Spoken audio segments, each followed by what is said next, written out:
আচ্ছা ঠিক আছে, খালি রয়েছে 1 বিয়োগ 20 ভাগের 19 অংশর অ্যান্সার হচ্ছে 20 ভাগের 1 অংশ। ঠিক আছে, আর আমরা জানি সম্পূর্ণ মানে কি 1। এখানে 1 কিসের জন্য খালি রয়েছে? এখানে বলছে না কৃষকের সবজি ক্ষেতের কত অংশ খালি রয়েছে, কত অংশ ভরাট মানে বেগুন বাঁধাকপি ফুল আছে, আর কত অংশ পুরাটা 1 অংশ। তাহলে সম্পূর্ণ মানে কি? সম্পূর্ণ মানে 1। আর নিচে আমরা কি ধরি? 1 হচ্ছে অদৃশ্য, ঠিক না? আচ্ছা এখন হচ্ছে স্বাভাবিক সংখ্যা, এগুলো কি 1 2 3 1 থেকে 10 100 1000 2000 2 লক্ষ 2 কোটি, এগুলো সব স্বাভাবিক সংখ্যা। তো আমরা এই কয়েকটা সংখ্যা নিলাম 1 2 3 9 10 12, ঠিক আছে। এবার দেখো 1 আর 1-এও কিন্তু আমরা যখন কাটাকাটি করি 1 দিয়েই তো কাটাকাটি যায়, তো কল্পনা করি নিচে একটা 1 উপরে একটা 1। এখন নিচের একটা কি থাকবে? অদৃশ্য। তাহলে আমরা উপরের লবের একটা নিই না, নিচের হরের একটা কি থাকে? অদৃশ্য। এবার দেখো 2 স্বাভাবিক সংখ্যা 2-এর, এবার দেখো নিচেও কি 1 অদৃশ্য ধরতেছি না, এখানে 2-এর নিচে কি 1 অদৃশ্য আছে না। এবার দেখো যখন হর একই থাকবে স্বাভাবিক সংখ্যা মানে এই যে এই লবগুলা বড় থাকলে মান বড় থাকবে, কিসের মান? ভগ্নাংশের মান। তাহলে 3 9 10 এর মধ্যে লব যদি একই 1 1 থাকে তাহলে আমরা কি ধরবো? 3 ছোট, এই যে এটা ছোটর ঘরে, যেহেতু ছোট থেকে বড় আসে তোমাদের প্রশ্নে, 3 কি ছোট 9 10, আর এই যে 2টা দাগ বড়। তাহলে ছোট কোনটা থাকবে? যেখানে ছোট জায়গা দখল করে চিহ্নটা সেখানে ছোট সংখ্যা বসবে, আর যেখানে বড় জায়গা দখল করে চিহ্নটা সেখানে বড় সংখ্যা বসবে, ঠিক আছে। এই যে দেখো ছোট সংখ্যা 10-এর থেকে 9 ছোট, আর 9 থেকে 10 বড়, এই জন্য বড়র দিকে 10 বসছে, ঠিক আছে। তাহলে লব একই হলে কি হবে? তাহলে এটা হচ্ছে হর একই থাকলে, মানে নর্মালি আমাদের যে নিয়মটা থাকে হর একই, তাহলে কি লব বড় থাকলে মানও বড় থাকবে। আর যদি লব একই হয় তাহলে উল্টা হবে, তাহলে হর ছোট হলে ভগ্নাংশের মান বড় হবে।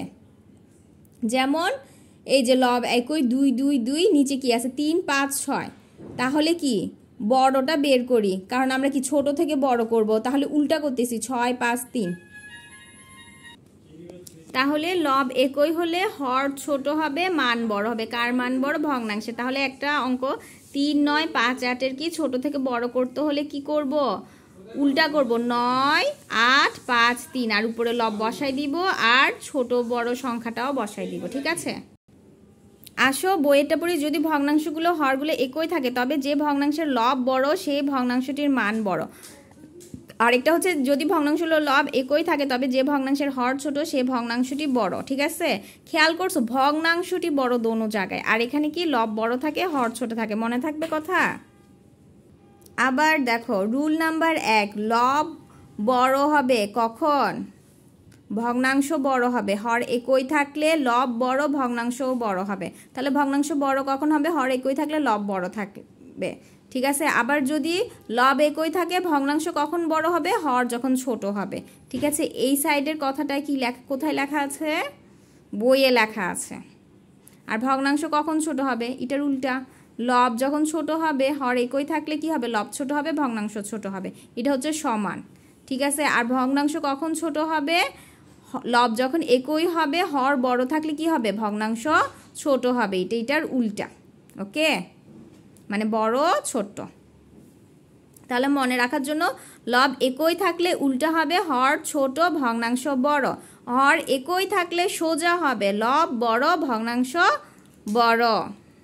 তাহলে এবার বলো ভগ্নাংশে লব একই হলে ভগ্নাংশ কখন বড় হবে? হর যখন ছোট হবে। ভগ্নাংশে হর একই হলে ভগ্নাংশ কখন বড় হবে? লব যখন বড় হবে। আবারও মনে রাখার কি, একই লব তখন উল্টা হর হবে, মানে ছোট হর বড় ভগ্নাংশ।